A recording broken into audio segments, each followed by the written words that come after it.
Why do we need to fight against each other? This question transcends the centuries, echoing in the ruins of ancient civilizations, in peace treaties signed in marble halls, and more recently, in the polarized debates that dominate social media.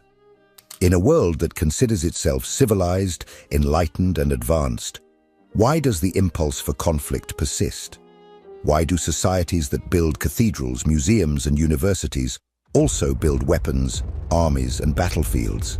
And more disturbingly, why, even in times of apparent peace, do individuals continue to create enemies in their daily lives, projecting hostility onto colleagues, neighbors, strangers, even onto those closest to them? War, contrary to what one might like to believe, is not an aberration that occurs only in times of crisis or at the hands of tyrannical leaders. It is a profound manifestation of the human psyche, an archaic pattern rooted in both our biological instincts and the social architecture we have shaped throughout history. From the earliest tribal communities to modern complex states, the impulse to fight has not disappeared. It has merely transformed. The battlefield may have migrated from forests and plains to digital stages and institutional spaces, but the logic of war continues to operate in the shadows of human behavior. This video proposes a bold analysis. War is not an isolated event, but a recurring symptom of unconscious forces that traverse cultures and epochs. Forces fueled by fear, the need for control, and the projection of one's own shadow. Concepts developed by thinkers such as Carl Jung, Friedrich Nietzsche, and Michel Foucault. Understanding the psychological and historical origins of this phenomenon is essential not only for grasping the armed conflicts that mark our world, but also for recognizing how these same dynamics shape our daily behaviors. In personal rivalries, political disputes, ideological polarizations, and the small confrontations that permeate everyday life. Throughout this video, you will be invited to look beyond the usual simplifications, exploring how war, visible or invisible, continues to shape our identity and our relationships. And more, you will be challenged to reflect on your own role in this cycle, and how awareness of these forces can open a path to personal and collective transformation. Because, in the end, the fundamental question is not just why we fight, but how can we stop fighting against each other, against the world, and against ourselves? To understand why humans insist on fighting one another, it is not enough to look only at modern conflicts. It is necessary to open the older layers of history, to literally dig into the ancestral soils of humanity. For millennia, the myth of the noble savage was believed, a view popularized by Rousseau and perpetuated by currents of romantic thought. The idea that, in prehistoric times, man lived in harmony with his peers and with nature, and that it was civilization, with its institutions and power structures, that corrupted this primitive peace. But archaeology, in the last 50 years, has brutally challenged this idealized view. In War Before Civilization, archaeologist Lawrence Keeley presents a grim picture of human past. He documents with scientific detail that war is as old as humanity itself. At archaeological sites in Europe, Asia, and the Americas, the evidence leaves no doubt. Skeletons with arrow marks, skulls fractured by blows from clubs, rudimentary walls erected to protect villages from attacks. In some regions, more than 20% of the skeletons discovered in prehistoric cemeteries show clear signs of violent death. These are not exceptions. They are a pattern.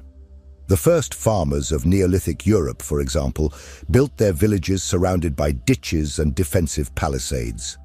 And these were not decorative elements. They were structures erected with collective effort in response to a real and constant fear. War, far from being a sporadic phenomenon, was part of everyday life.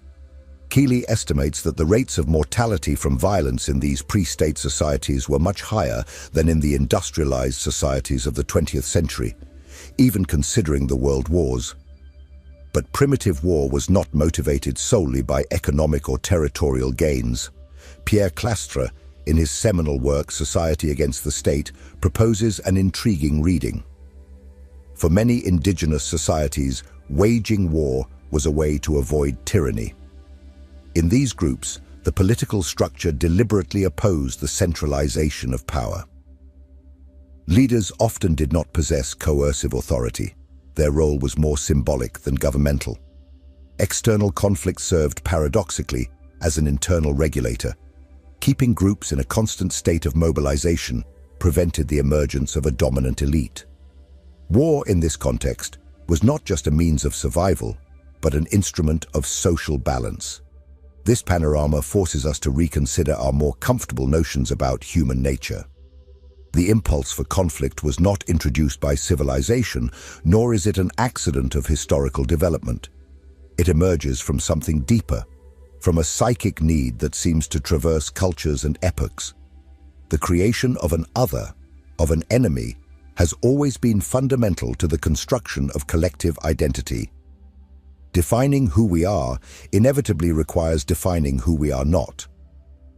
Thus, since the earliest times, war has shaped not only territories and political boundaries, but also myths, beliefs, and the very symbolic fabric of human societies. However, this leads us to a more unsettling question. Is war merely a reflection of historical and social circumstances? Or is there, rooted in each individual, a biological impulse, an ancestral drive that leads us to combat and destroy the other? To explore this darker and more intimate dimension, it is necessary to delve into the territory of philosophy and deep psychology. Because if war began in the fields and villages of prehistory, today it continues within the human mind. And it is precisely along this path that we will follow. If this content is making sense to you, click the subscribe button and subscribe to the channel. Thank you for your support. War is not just a historical or social phenomenon.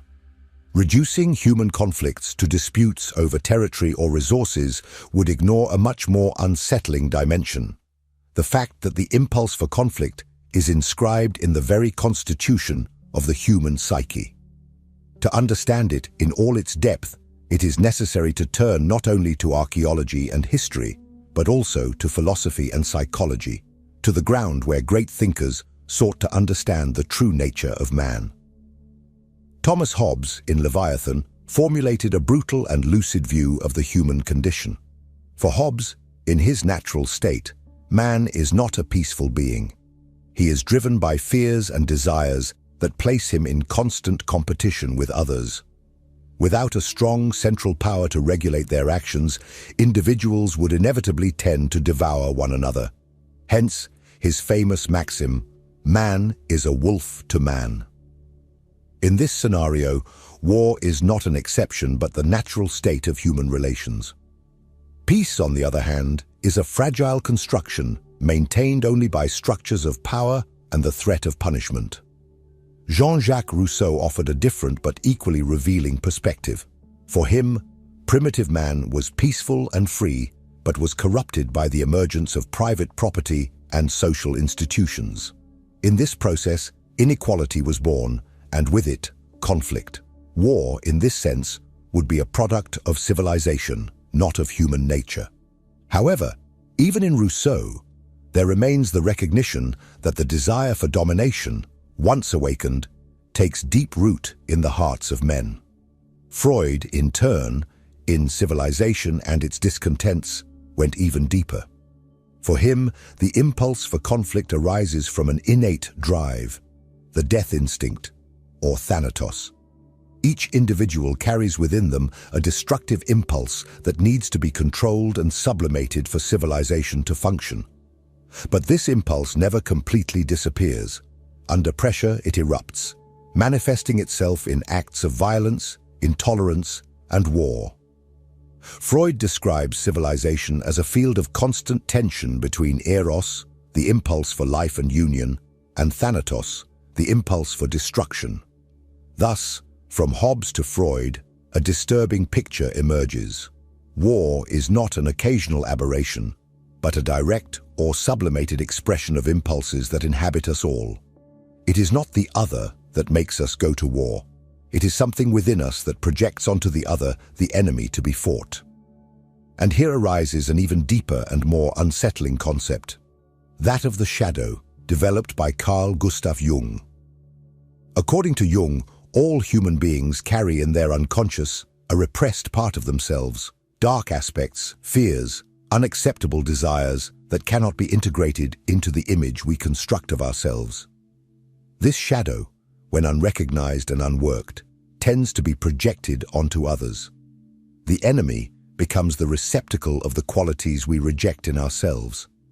It is through this projection that conflict feeds and perpetuates itself. War, ultimately, is the externalization of our internal battles.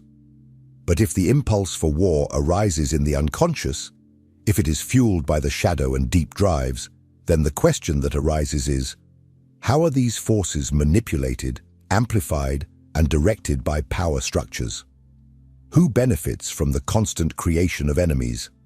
For this, we need to understand not only psychology, but also discourse.